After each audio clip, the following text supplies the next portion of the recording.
तो ये मुल्क अपना कभी भी आजादी को जो है खोने वाली नहीं थी। संदेश क्या था? इंसान को इंसान समझने वाली बात। ऊपर के हिस्से में कपड़े पहनने की इजाजत नहीं थी। गीदड़ की 100 साल जिंदगी से शेर की एक दिन की जिंदगी बेहतर है। तो आपको पॉलिटिकल पावर में रहना है। गहराई से सोचने वाली बात है। इस मुल्क को जब आजादी मिली, वो आजादी के सबसे पहले मुजाहिद जो है हजरत टिप्पू सुल्तान शहीद रहमतुल्लाह अलैह थे। ठीक इसी तरह से काफी सारे और दीगर मुसलमान है, सिराजुद्दौला है, काफी सारे दूसरे मुसलमानों ने जो है दूसरे मजहब के लोगों को भी साथ लेकर इस मुल्क की फलाह व बहबूदी के लिए काम किया था। इसको बाबा साहब अम्बेडकर कहते हैं, those who forgets history can not make history. जो लोग अपना इतिहास भुला देते हैं वो इतिहास रचा नहीं करते। हमारा इतिहास ये है कि हजरत टिप्पू सुल्तान शहीद रहमतुल्लाह अलैह के ऊपर जो है अगर किसी ने भलाई की बात लिखी है तो वो उस दौर के ब्रिटिश ने ही लिखी थी। मिसाइल मैन या फिर सोशल जस्टिस को नाफिज करने वाली बातें, इन सब चीजों को आखिर इतना आज नफरत इनसे क्यों? इस बारे में अगर सोचा जाए, देखा जाए तो बाबा साहब अम्बेडकर की एक बात है, वहां से हमें रास्ता मिलेगा इसका जवाब। वो ये है कि अम्बेडकर साहब ने एक मर्तबा कहा था कि अगर मेरे लोगों को यानी SC ST OBC के लोगों को अगर हथियार उठाने का मौका होता तो ये मुल्क अपना कभी भी आजादी को जो है खोने वाली नहीं थी। इसका मतलब यह है कि वो दीगर तबके के लोग जो है हथियार उठाने की ताकत उन लोगों को उनके धर्म के हिसाब से नहीं थी। तो हजरत टिप्पू सुल्तान ने जो है अपनी जब उनकी रियाया में फौज में जो है SC ST और OBC के लोगों को जो है ज्यादातर उनको मौका दिया गया हथियार उठाने का मौका बनाकर देने मर, तो वहां पर उस दौर के जो ये कास्ट सिस्टम को लेकर चलने वाले थे उन्होंने अपोज किया था। तो वो अपोजिशन जो है आज भी चला रहा है। तो यहाँ एक सबसे बड़ी बात देखने वाली क्या थी? इस्लाम का एक बहुत बड़ा संदेश क्या था? इंसान को इंसान समझने वाली बात, ना कि उसको जात या धर्म के आधार पर हमें उसे दूर रखने की बात जो है इस्लाम हमने नहीं सिखाया। तो ऐसे कामों को हजरत टिप्पू सुल्तान ने जो है आगे बढ़ा चढ़ाकर दीगर हर तबके के लोगों को उस दौर की आप अगर चेक कर देखे टोटी इनामती की लैंड मिलेगी।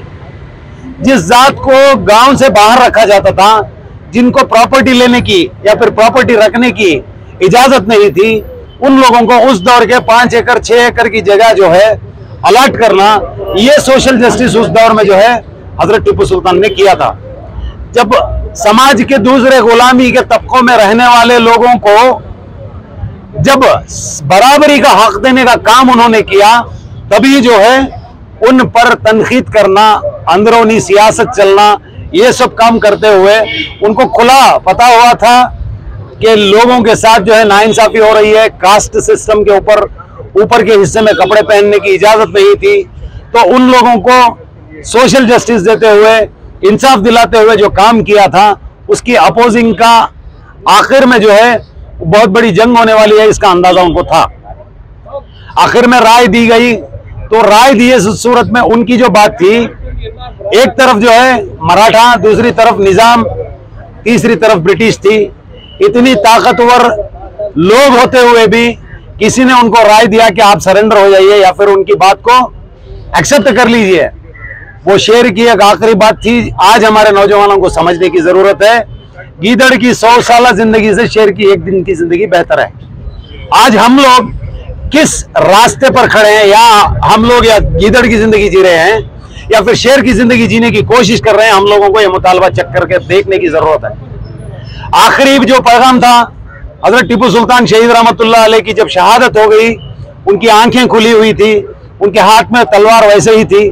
इसका मतलब यह है कि आज भी हम लोगों को आंखें खुली रखकर हमारा दोस्त कौन है, हमारा दुश्मन कौन है, हमारे साथ काम करने वाला कौन है, कौन हमारा है, कौन हमारा नहीं है, इसको समझने की जरूरत है।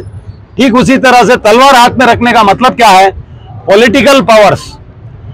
जब कम्युनिटी को सोशली, इकोनॉमिकली, एजुकेशनली एक इंसाफ देना होता है तो आपको पॉलिटिकल पावर में रहना है। तो पॉलिटिकल पावर चाहे जान क्यों ना चली जाए, हम लोग देने के लिए तैयार नहीं होना, यह संदेश जो है हजरत टिप्पू सुल्तान का था।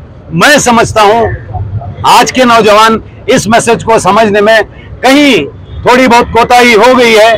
मैं हमारे शेख अहमद साहब हैं, वलीबा हैं, ऐसे तमाम बुजुर्ग शख्सियतों के साथ मिलकर आने वाले दिनों में हम लोगों को इस मुल्क के दीगर दबे कुचले लोगों को साथ में जोड़कर इख्तिदार हासिल करने के लिए क्या करना है, इस पर गौर और फिक्र करने की सख्त जरूरत है।